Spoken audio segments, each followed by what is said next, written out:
Donc je suis sans notes ce matin. Et maintenant, je fais quoi? Heureusement, il y a le PowerPoint qui va beaucoup m'aider.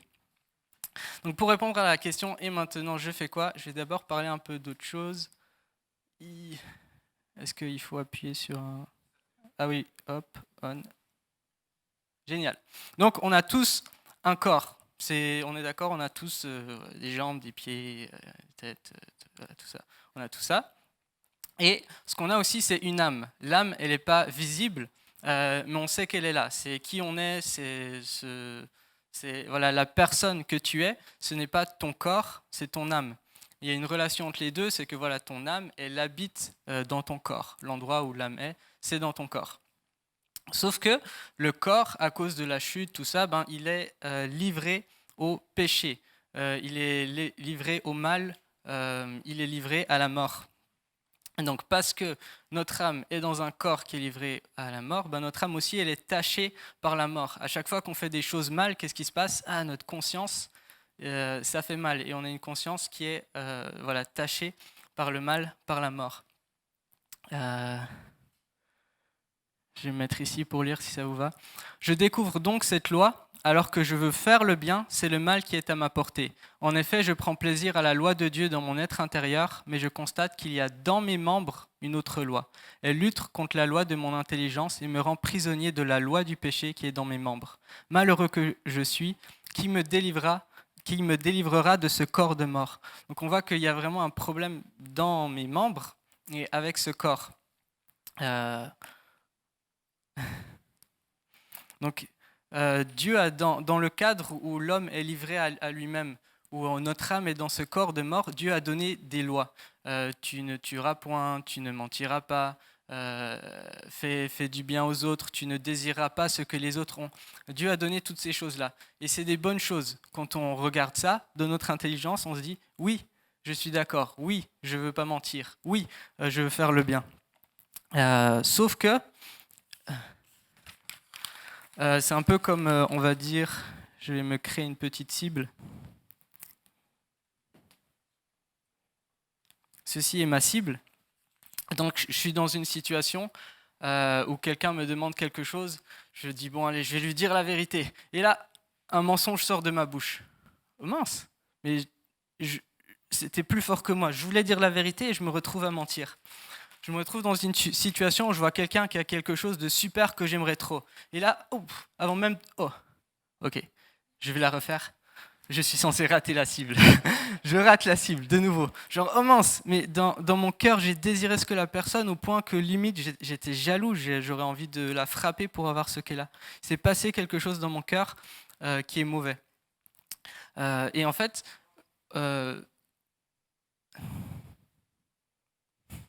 donc, il y a une loi qui a été donnée à Moïse. Et au travers, grâce à... En fait, la loi est bonne. Mais parce qu'il y a le péché dans notre corps, celui qui domine, le patron, le boss, c'est le péché. Donc qu'est-ce qui se multiplie dans notre vie quand on est sous cette loi? Il y a toujours plus de péché, plus de péché. On veut faire le bien, mais on n'y arrive pas. Donc on a cette âme qui habite dans ce corps de mort.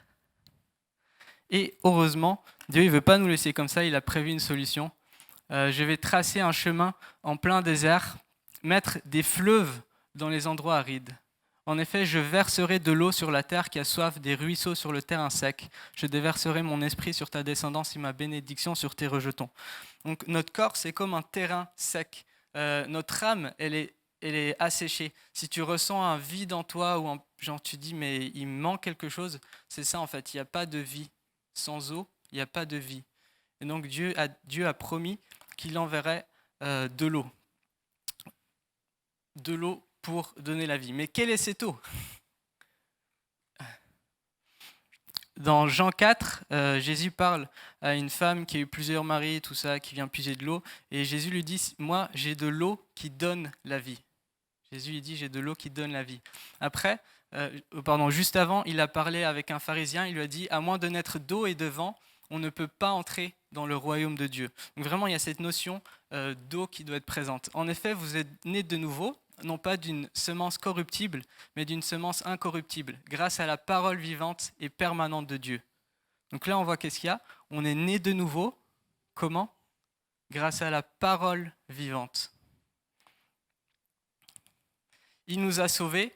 Il ne l'a pas fait à cause de nos actes de justice que nous aurions pu accomplir, mais conformément à sa compassion, à travers le bain de la nouvelle naissance et le renouvellement du Saint-Esprit. Donc on voit que le fait de naître nouveau, on parle souvent de ça dans le milieu chrétien, naître de nouveau, est relié avec un bain de la nouvelle naissance. Un bain, quand on est baigné dans quelque chose, on est englobé dans cette chose.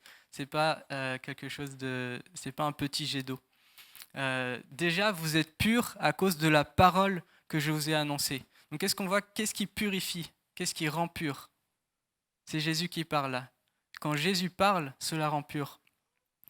En lui, vous aussi, donc en Jésus-Christ, vous avez entendu la parole de la vérité, l'évangile qui vous sauve. Qu'est-ce qui sauve? C'est l'évangile. C'est quoi l'évangile? C'est la bonne nouvelle de Jésus. En lui, vous avez cru et vous avez été marqués de l'empreinte du Saint-Esprit qui avait été promis. Par rapport au baptême dans l'eau, donc là, il parle du Noé le déluge, voilà, il parle du déluge. C'était une figure, nous aussi maintenant, nous sommes sauvés par un baptême qui ne consiste pas dans la purification d'une impureté physique, mais dans l'engagement d'une bonne conscience envers Dieu. Il nous sauve à travers la résurrection de Jésus-Christ. Donc, quand on fait cet acte de foi de rentrer dans l'eau du baptême, ce n'est pas cette eau-là qui nous sauve. On ne rentre pas dans l'eau pour enlever quelque chose qu'on aurait sur le corps. Qu'est-ce qu'on fait? On lave notre conscience. Qu'est-ce qui lave la conscience? C'est la parole que Jésus a apportée. On va voir plus précisément par rapport à cette parole. Et donc, voilà, je voulais juste peut-être préciser, vous dire, ce que je crois, c'est que le baptême dans l'eau ne sauve pas. Par contre, le baptême dans l'eau, c'est un commandement que Jésus nous a donné. Et en le faisant, en fait, c'est un acte de foi. Qu'est-ce qui se passe quand on fait un pas de foi? Dieu agit. Et quand Dieu agit, c'est pour ça qu'il y a des gens qui sortent de l'eau, qui peuvent vivre des délivrances, d'autres qui sont guéris. J'ai entendu ce témoignage, c'était un aveugle, il est entré dans l'eau du baptême, il est sorti, il voyait. Ou qu'on peut être baptisé dans le Saint-Esprit au moment où on sort de l'eau. C'est parce qu'en fait, on fait un acte de foi et Dieu répond toujours à la foi. Donc, on a la parole qui nettoie notre âme. On l'a vu juste avant, je crois, dans le verset, une bonne conscience envers Dieu. Cette parole que Jésus a donnée nettoie notre conscience, nettoie notre âme, elle nettoie qui on est. Lui qui a été donné à cause de nos fautes et qui est ressuscité à cause de notre justification. Moi, ça fait vraiment très très peu de temps, ça fait genre 2 semaines que j'ai enfin compris vraiment pourquoi est-ce qu'on dit que Jésus a dû ressusciter. Jésus est mort à cause de nos fautes. Nous, on avait des fautes et Jésus les a prises sur lui à la croix. À ce moment-là, je me dis, mais alors pourquoi c'est si important que Jésus ressuscite? En fait, si Jésus était encore mort, on pourrait penser que nos fautes sont encore en train d'être punies. Il est en train encore de payer le prix pour nos fautes. Et donc, il y a encore une faute à payer. Mais puisque Jésus est ressuscité, qu'est-ce que ça veut dire? Il n'y a plus d'accusation, il n'y a plus de faute, il n'y a plus de péché, il n'y a plus de prix à payer. Est-ce que c'est clair pour vous? Ok. Donc Jésus a payé tout le prix de nos fautes passées, de nos fautes futures. Quand on s'engage envers Dieu, on reconnaît que notre justice, le fait que nous, on soit juste, qu'on soit bien, qu'on soit propre, qu'on ne soit plus sale, ça ne dépend plus de nous, mais de ce que Jésus a fait sur la croix. Donc, cette parole qui nettoie notre âme, c'est cet évangile qui nous est annoncé. Jésus est venu, il est mort pour nous et il est ressuscité. Et si tu mets ta foi en lui, tu n'as plus besoin de porter le poids de tes fautes. Il l'a fait. Et il n'y a plus aucun poids de faute. Jésus est ressuscité, c'est-à-dire qu'il ne reste vraiment plus rien. Il ne reste plus rien. Ainsi, de même que le péché a régné par la mort, de même la grâce règne par la justice pour la vie éternelle, par Jésus-Christ notre Seigneur. La grâce règne par la justice. Pourquoi est-ce que cette notion de on est justifié en Jésus-Christ et pas par nos œuvres, elle est si importante? Parce que la grâce, elle règne par la justice. Et il y a d'autres versets qui parlent encore du règne de Dieu qui est affermi par la justice, par le droit et la justice. Son trône s'affermira par la justice. Comment est-ce que Dieu établit son royaume? Comment est-ce que les choses sont affermies? Comment est-ce que les choses sont rendues solides au travers de la justice? Quelle justice? Celle de Jésus. En effet, le péché n'aura plus de pouvoir sur vous, puisque vous n'êtes pas plus sous la loi, mais vous êtes sous la grâce. Donc on est passé du règne de la loi au règne de la grâce. Et comment est-ce qu'on est sous la grâce? Au travers de la justice de Jésus-Christ. Donc si aujourd'hui peut-être, moi je sais, je lutte encore avec des péchés, avec certaines choses qui sont mauvaises, et j'essaye tout le temps de me rappeler, ok, la première chose, c'est la justice de Dieu. Parce que je suis juste devant Dieu au travers de ce que Jésus a fait, je suis sous la grâce. Je suis sous la grâce, ça veut dire que j'ai la faveur de Dieu. Dans ce problème, Dieu n'est pas contre moi, il est avec moi pour m'aider, me donner la puissance pour en sortir. Et ça change tout, parce que sous la loi, si je fais quelque chose de faux, il faut que je paye, voilà, merci. Il faut que je paye moi-même quelque chose, je vais être maudit parce que j'ai fait quelque chose de faux. Alors que sous la grâce, même si je fais quelque chose de faux, je demande la bénédiction parce que Jésus-Christ me l'accorde. Parce qu'au travers de Jésus, j'ai ça. Et en fait, c'est une façon de penser qui est à l'encontre complètement de ce qu'on nous apprend dans le monde, tout ça, le système de mérite. La grâce, c'est la faveur imméritée. Ce que tu ne mérites pas, tu le reçois. C'est génial. En plus, c'est la faveur de Dieu. Qui est Dieu? C'est celui qui est le grand créateur de toutes choses, la personne qui est la plus puissante, celui qui a autorité sur toutes choses, celui qui possède toutes les richesses dans ce monde qu'on voit, mais aussi toutes les richesses spirituelles. On a la faveur de Dieu au travers de Jésus-Christ. Et quand on reçoit la parole de Jésus, qui est esprit et vie, on reçoit l'Esprit de Dieu, on reçoit le Saint-Esprit. Et cet Esprit, c'est l'Esprit qui fait vivre. L'homme seul n'arrive à rien. Les paroles que je vous ai dites sont esprit et vie. Donc ces paroles qu'on a reçues, elles sont non seulement elles nous nettoient, mais en plus elles donnent la vie. Et donc cet esprit que nous avons, c'est lui qui est vie. Donc on a toujours ce corps qui est prisonnier du péché et de la mort, ce corps qui a toujours des désirs mauvais. Notre âme, elle a bonne conscience, on a bonne conscience devant Dieu parce qu'on sait qu'on n'a plus à payer de nos fautes, et on a un esprit qui nous donne la vie. Quand on dit qu'on est né de nouveau, on garde le même corps. On n'a pas fait mode Super Saiyan, des cheveux en l'air avec plein de couleurs ou je ne sais quelle transformation. On a toujours le même corps.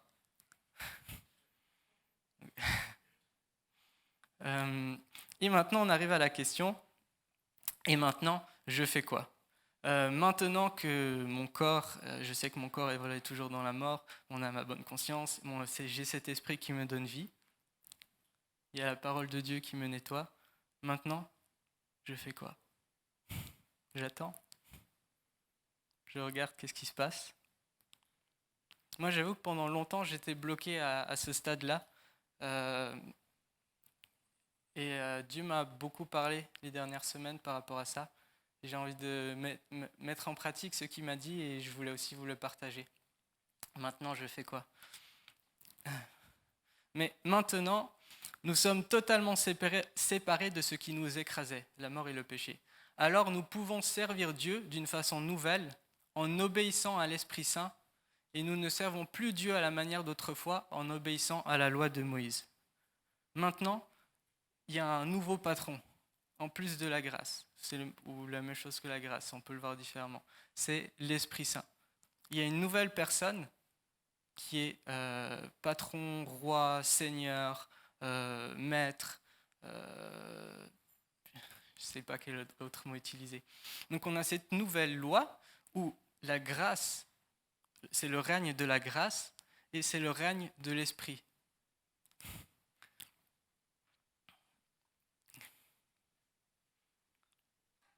Galates 5, 25, si nous marchons par l'esprit, faisons-nous aussi conduire. Si nous vivons par l'esprit, laissons-nous aussi conduire par l'esprit. Attendez, j'ai juste vérifié, j'ai l'impression que j'ai mal copié le verset. Ou alors c'est la traduction. En tout cas, le principe, c'est qu'on a l'esprit qui nous donne la vie, et cet esprit nous donne aussi, nous conduit, nous donne des directions. Donc ce même esprit qui nous donne la vie nous demande de lui obéir. Il y a deux choses, il y a vraiment ces deux choses qui vont ensemble. Enfin, on va voir après pourquoi est-ce qu'elles vont ensemble.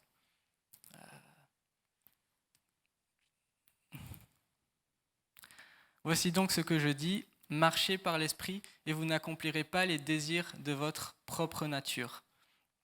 Donc, voilà, je vais se revenir là. Donc on a cet esprit qui nous donne la vie et en plus qui nous conduit, donc qui nous parle, qui nous montre le chemin à prendre. Et en faisant cela, les désirs de notre corps, on ne va pas les accomplir. Parce que moi, je dois avouer, je suis chrétien depuis longtemps, baptisé dans le Saint-Esprit, je prie, tout ça, et pourtant je me retrouve à lutter encore avec les mêmes péchés. Et Dieu m'a parlé assez sévèrement, avec amour, mais aussi de manière ferme, pour me dire, ok, maintenant, marche par l'Esprit. Arrête de dire que c'est ton corps et tu peux rien y faire, c'est pas vrai. La Bible dit que si on marche par l'Esprit, on n'accomplira pas les désirs de notre propre nature. Et vraiment, je veux le mettre en pratique. Si vous vivez en vous conformant à votre nature propre, vous allez mourir. Mais si par l'Esprit, vous faites mourir les manières d'agir du corps, vous vivrez. Donc ces tentations qu'on subit, ces choses que notre corps il nous pousse à faire, beaucoup manger, mal regarder les autres, être jaloux, désirer ce que les autres ont, tout ça, ces choses-là peuvent mourir. Ces choses-là peuvent mourir. On n'a pas besoin de vivre avec toute notre vie. Comment est-ce qu'elles meurent ? Ce n'est pas en suivant ces désirs-là, mais en suivant les désirs de l'esprit. On va encore aller plus en détail. Donc on a cet esprit qui a des bons désirs, qui apporte la vie, et on a le corps de mort qui lui a des désirs mauvais. Et si l'esprit de celui qui a ressuscité Jésus habite en vous, celui qui a ressuscité Christ rendra aussi la vie à votre corps mortel par son esprit qui habite en vous. Romains 8, 11. Donc cet esprit qui a des désirs, si on suit les désirs de cet esprit, même notre corps mortel va en bénéficier. En fait, notre corps mortel, il a des désirs, mais ils sont faux. Il ne comprend pas ce qu'il veut. Il est dénaturé par le péché. Et si on écoute ce que l'esprit veut pour notre corps en bénéficie. Jésus est venu, il a guéri les gens. Il n'a pas fait genre, t'as un corps de mort, meurs maintenant. Non, il n'a pas fait ça. Il a touché les malades, il les a guéris. C'est aussi voilà, toutes les addictions qu'on peut avoir à force d'avoir habitué notre corps à des choses mauvaises. On peut en guérir. Comment ? Au travers de l'action en suivant, en écoutant, en obéissant au Saint-Esprit. En effet, tous ceux qui sont conduits par l'Esprit de Dieu sont fils de Dieu. Le Fils de Dieu, notre exemple, Jésus, il a été baptisé dans l'eau, le Saint-Esprit est descendu sur lui, et qu'est-ce qui s'est passé ? L'Esprit l'a conduit dans le désert. La première chose qui s'est passée avec Jésus, il était conduit dans le désert. Il a passé 40 jours dans le désert où il a jeûné, il a été tenté par le diable. J'aimerais faire un parallèle avec l'Ancien Testament, tous les Israélites qui sont restés 40 ans dans le désert. Ils sont restés 40 ans dans le désert afin que tous ceux qui n'avaient pas la foi meurent. Il y a une notion de passer par le désert afin que quelque chose meure. Même Jésus, qui était Dieu, a dû traverser le désert et faire mourir les désirs de son corps. Quand on jeûne, qu'est-ce qui se passe quand on jeûne de nourriture ? La Bible parle du jeûne de nourriture. Quand on jeûne de nourriture, on affaiblit notre corps. Tous les désirs en fait deviennent plus faibles. Il y a celui de manger, voilà, on a faim, mais sinon tous les autres désirs en fait ils perdent de la force. Donc c'est beaucoup plus simple. C'est pour ça que l'Esprit souvent nous met à cœur de jeûner. Moi, j'ai lutté avec ça. Dieu mettait à cœur de jeûner et je disais non, c'est pas pour moi. Ouais, ben, je vais jeûner, je sais pas, j'ai arrêté un peu l'écran ou ce genre de choses. Maintenant, il m'a vraiment convaincu par rapport à la nourriture. Et je crois que voilà, il peut nous convaincre tous de manière différente. Je t'encourage à, si toi aussi tu as à cœur de jeûner de nourriture, mais que tu t'es dit non, c'est pas possible, je t'encourage à le faire quand même, tu verras. Il y a vraiment des belles choses en jeûnant de nourriture. Hop. Mais revêtez-vous du Seigneur Jésus-Christ et ne vous préoccupez pas de votre nature propre pour satisfaire ses convoitises. Donc vraiment, il y a les versets qui reviennent et qui disent tous la même chose. Il ne faut pas s'occuper des désirs qu'on a, de nos convoitises. Il ne faut pas les satisfaire. Oh, un bon gâteau, j'ai trop envie de manger le gâteau. Moi, je suis à fond dans le sucré. Il y en a d'autres, c'est peut-être le salé ou d'autres choses. Mais en fait, encore aujourd'hui, il y a plein de choses dont je suis esclave parce que toutes ces années que j'ai passées avec Jésus, je les ai passées à satisfaire mes propres désirs, mes convoitises. Et je suis reconnaissant parce qu'aujourd'hui, il m'ouvre les yeux et il me montre comment changer. Et c'est trop bien parce que la vie en découle. Suivre l'esprit, il y a toute la vie qui en découle. Il y a aussi ce côté, on parle parfois du combat entre l'ancien homme qui est mort, le nouvel homme qui est en vie. Et on dit, voilà, on est tiraillé entre les deux, tout ça, il y a un combat. Et j'aimerais vous poser une question. On prend quelqu'un qui est mort. On prend quelqu'un qui est vivant. Et on fait le combat. Qui est-ce qui gagne ? Qui est-ce qui gagne ? Est-ce que c'est l'Esprit de Dieu ou c'est la mort ? Qui est le plus fort ? La Bible, elle ne dit pas « marchez par l'Esprit et peut-être vous n'accomplirez plus les désirs de la chair ». Elle dit « marchez par l'Esprit et vous n'accomplirez plus les désirs de la chair ». L'Esprit est plus fort. Dieu est plus fort. L'Éternel des armées, qui nous a donné son propre esprit, est capable. Il est capable.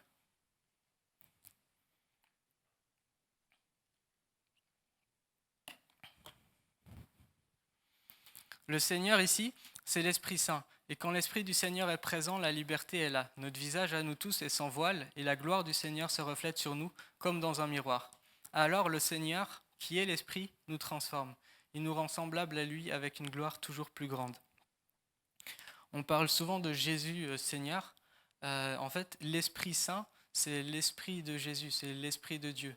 Il est tout aussi saint, il est tout aussi Seigneur.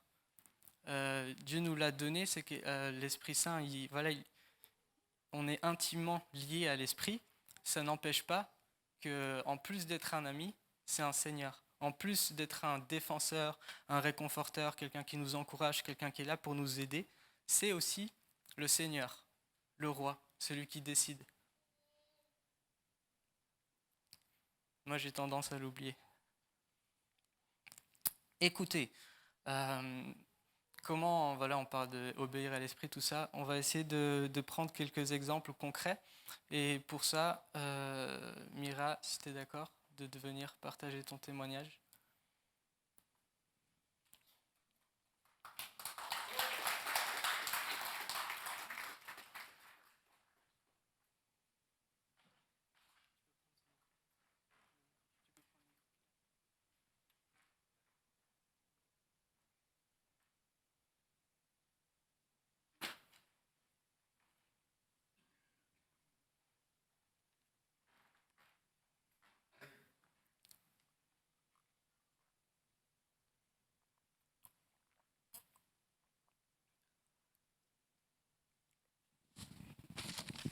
Bonjour à tous.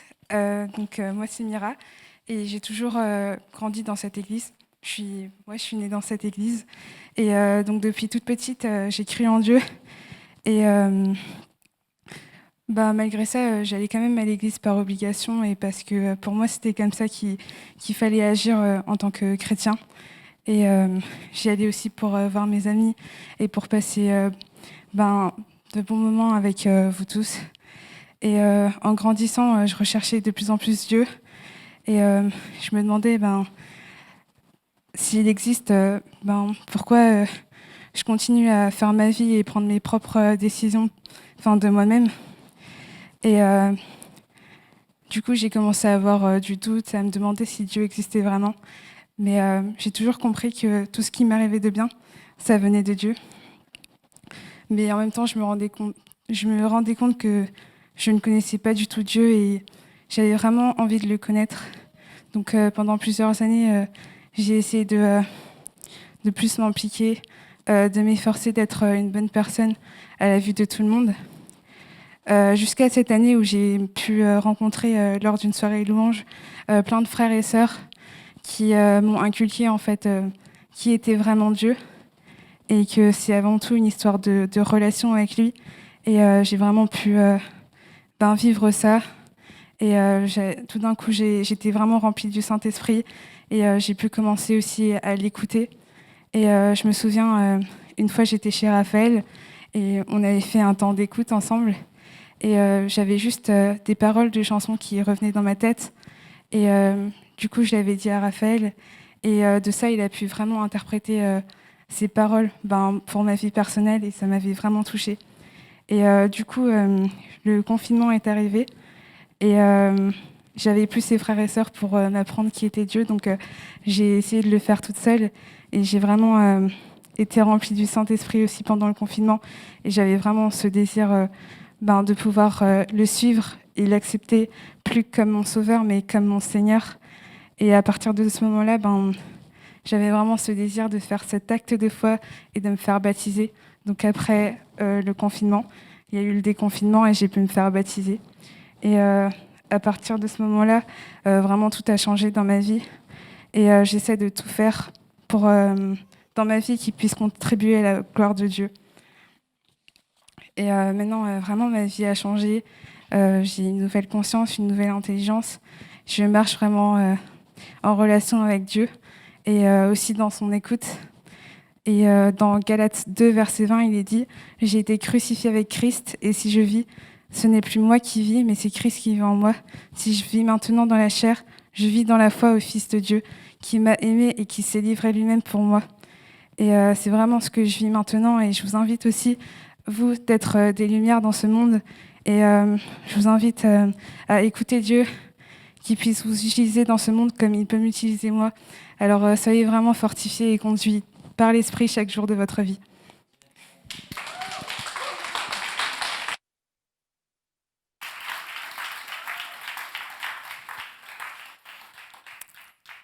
Gloire à Jésus. Je pense que Elda a beaucoup prié pour sa fille, peut-être d'autres personnes aussi ont beaucoup prié. Moi, je me souviens aussi, je priais pour Mira et je me souviens, j'en pouvais plus. Je disais à Dieu, je comprends pas, qu'est-ce qu'il faut faire, ça marche pas, tout ça. Et Dieu a répondu aux prières. Et aujourd'hui, la vie de Mira, si vous la connaissez, elle a vraiment changé. Si vous connaissez aussi un peu Anita, il y a vraiment des choses incroyables qui se passent. Et moi, je rends gloire à Dieu parce que là où je me disais, ça y est, c'est pas possible. Là où il y avait ce désert, Jésus a porté cette eau et il fait des choses incroyables. Gloire à Jésus. Donc oui, écouter, elle nous a parlé d'écouter. On a tous le Saint-Esprit. Si on a cru, on a écouté cette parole, on a cru, on a tous le Saint-Esprit, on peut tous l'écouter. Après, on a peut-être des fausses conceptions sur comment il nous parle. Je me rappelle, moi, à un moment, je disais, ouais, mais le Saint-Esprit, moi, il me parle pas, j'entends pas une voix qui me parle. Mais avant, Mira témoigner, par exemple, ça peut être des paroles d'un chant qui viennent. En fait, il est tellement lié à nous qu'on peut ne pas reconnaître sa voix. Et ce que je vous encourage à faire, si vous ne l'avez encore jamais fait, c'est de prendre des temps où vous ne faites rien, mais vraiment rien, et juste vous demander au Saint-Esprit, s'il te plaît, parle-moi. Et quand je dis des temps, 5 minutes, c'est bien, mais franchement, si vous passez 1 heure à le faire, vous allez recevoir beaucoup plus. Il en a des choses à dire. C'est le Dieu Tout-Puissant. Il en a des choses à te dire. Si tu veux passer toute la journée à le faire une fois et que tu veux prendre ça pour Dieu, il sera content.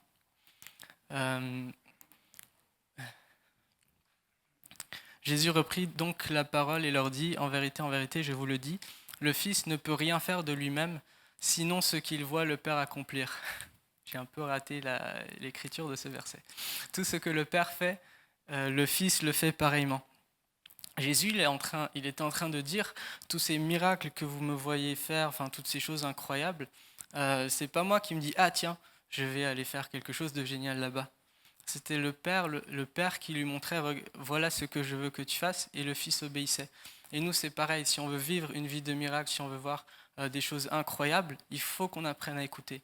Il faut vraiment qu'on apprenne à écouter. C'est pas je décide que cette personne va être guérie, donc elle va être guérie. C'est pas je qui fait quelque chose, c'est le Saint-Esprit. C'est pour ça qu'il faut qu'on apprenne à écouter. Euh, c'est tellement important. Et quand on dit écouter, c'est pas les désirs de notre chair, de notre corps. Parce qu'on a toujours ce corps qui est mort, qui a des désirs. Tu vois, si tu vas vers quelqu'un et tu lui dis Dieu m'a dit, donne-moi ta voiture, j'ai envie de te dire, ouais, mais attends, tu sais que Dieu d'habitude, il demande aux gens de donner. S'il te parle à toi, c'est pour que toi, tu donnes à quelqu'un. De manière générale, c'est comme ça qu'il fait.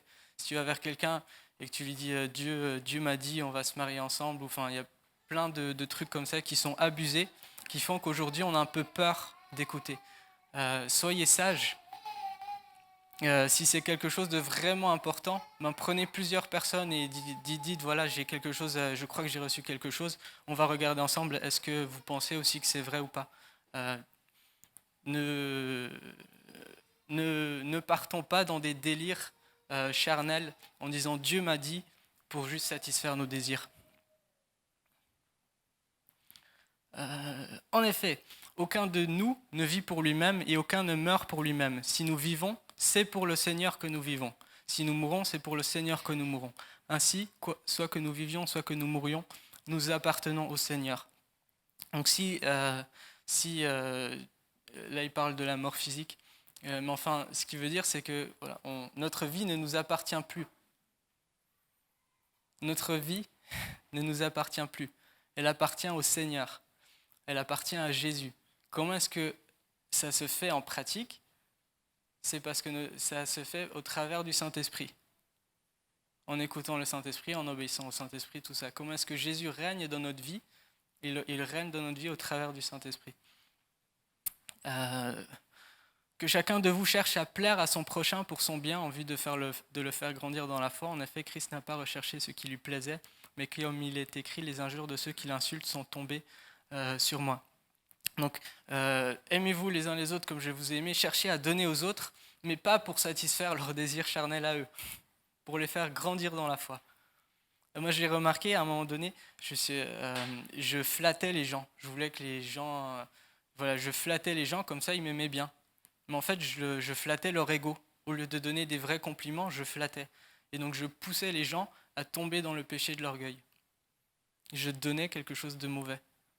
Et donc pareil, dans le fait de donner, écoutons ce que l'Esprit de Dieu nous dit, regardons ce que la parole, elle nous demande de donner, regardons dans la Bible de quelle manière donner, qu'est-ce qui est important de donner. En effet, le royaume de Dieu, ce n'est pas le manger et le boire, mais la justice, la paix et la joie par le Saint-Esprit. La justice, la paix et la joie par le Saint-Esprit. Parfois, on a peur de donner.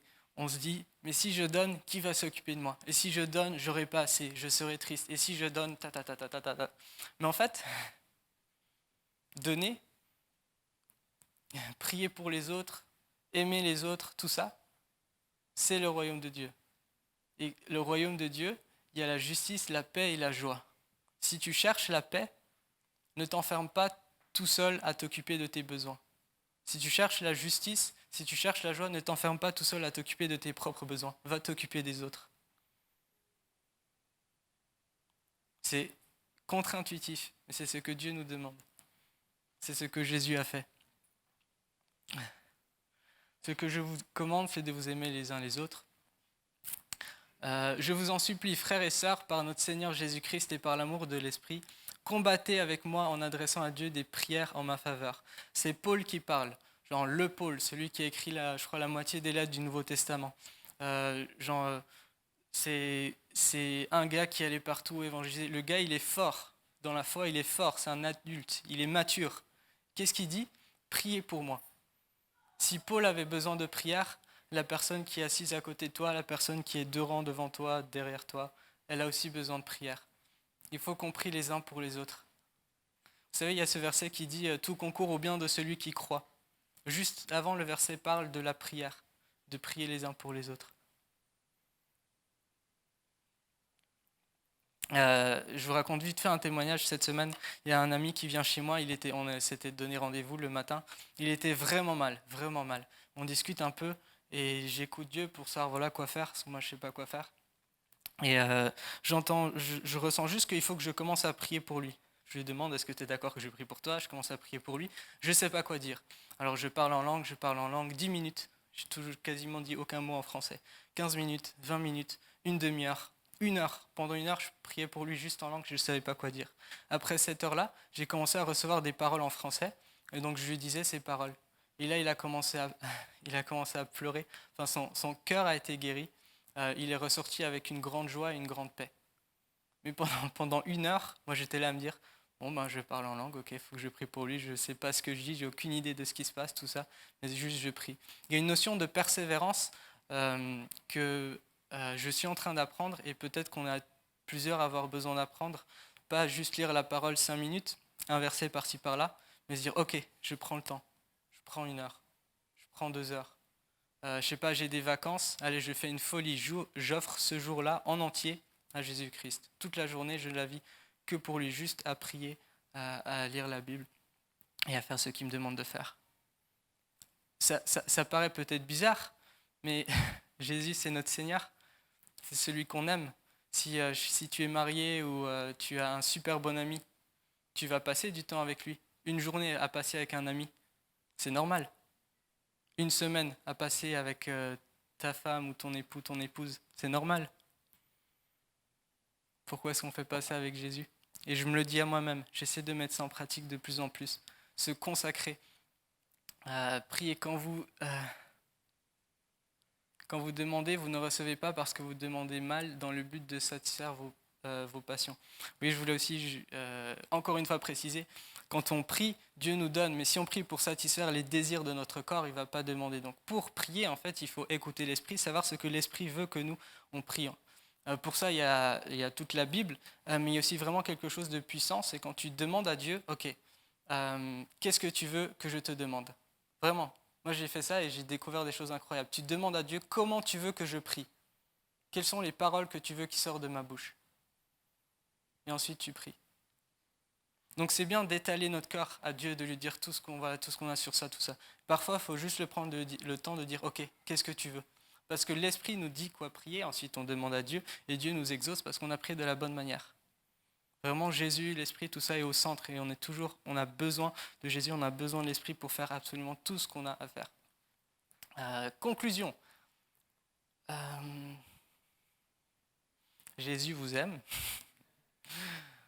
Donc on a ce corps de mort, on a notre âme qui est lavée, on a cet esprit qui donne vie avec ses désirs, et il faut qu'on écoute les désirs de l'esprit. J'ai pas beaucoup parlé du fait de lire la Bible. Pourquoi? Parce que je pense que c'est quelque chose sur lequel il y a déjà eu beaucoup d'insistance, vous en avez souvent beaucoup entendu parler. J'ai plus insisté sur le fait d'écouter en fait Dieu nous parler autrement qu'au travers de ce livre. Mais voilà, c'est aussi super important. On ne peut pas séparer l'esprit et la parole, parce que quand l'esprit parle, c'est la parole, et ce qui est écrit là sans l'esprit, c'est juste des lettres qui ne donnent pas la vie mais qui donnent la mort. Donc on a aussi besoin de l'esprit pour comprendre la parole. Pareil, j'ai testé des trucs genre tu pries pendant une heure et après tu lis la Bible, et là tout d'un coup, oh waouh, je comprends ce qui est écrit. Est-ce qu'il y en a d'autres à qui c'est arrivé? Oui? Ok. C'est bien, je me sens pas trop seul. Donc voilà, si vous vivez en vous conformant à votre nature propre, vous allez mourir. Mais si par l'esprit vous faites mourir les manières du corps, d'agir du corps, vous vivrez. Vraiment, je nous encourage tous, à faire mourir les désirs du corps. Comment? En écoutant l'esprit. Vraiment, on met tout le focus sur Jésus. On oublie le fait qu'on est pécheur, et on rend gloire à Jésus parce qu'il nous a donné une nouvelle vie. On rend gloire à Jésus parce qu'il nous parle et on peut l'écouter. On rend gloire à Jésus parce qu'il veut prendre soin de nous. On rend gloire à Jésus. Et on oublie ce côté « Ah, je suis nul, non, j'ai encore raté. » On rend gloire à Jésus. Et on met tout le focus sur Jésus. Et on écoute Jésus. Et cela est d'autant plus important que vous savez quel temps nous vivons. C'est l'heure de vous réveiller enfin du sommeil, car maintenant le salut est plus près de nous qu'au moment où nous avons cru. On parle de réveil spirituel, on parle souvent aussi qu'il faut beaucoup prier pour le réveil spirituel, et on n'est peut-être quand même pas beaucoup à beaucoup prier. Donc, honnêtement, je ne sais pas comment m'exprimer avec vous parce que je crois que Dieu il veut nous parler à chacun d'une manière différente. Moi, il a été assez sévère dans ce qu'il m'a dit. Mais si aujourd'hui tu entends l'Esprit de Dieu te parler et te dire de faire quelque chose, même si ça te coûte, fais-le. C'est pour ton bien. Dieu t'aime et il le fait pour ton bien. La grâce, c'est la faveur imméritée de Dieu et l'obéissance à l'Esprit. Comment est-ce qu'on règne dans ce monde? Comment est-ce qu'on va être plein de joie, plein de vie, plein de victoire, avec plein de belles choses, sans se rappelant que tout est grâce, que tout est une faveur imméritée de Dieu, et en écoutant la plus belle chose que Dieu nous a donnée, son esprit, en écoutant cet esprit et en lui obéissant. Voilà, je vais demander à Esther, si tu es d'accord, de nous jouer un chant. Ceux qui le connaissent, si vous avez envie de vous lever, de chanter avec de tout votre cœur, vous pouvez. Ceux qui veulent juste prendre ce moment pour écouter Dieu, prendre une décision intérieure, ce que vous voulez en fait. C'est un petit moment entre vous et Dieu.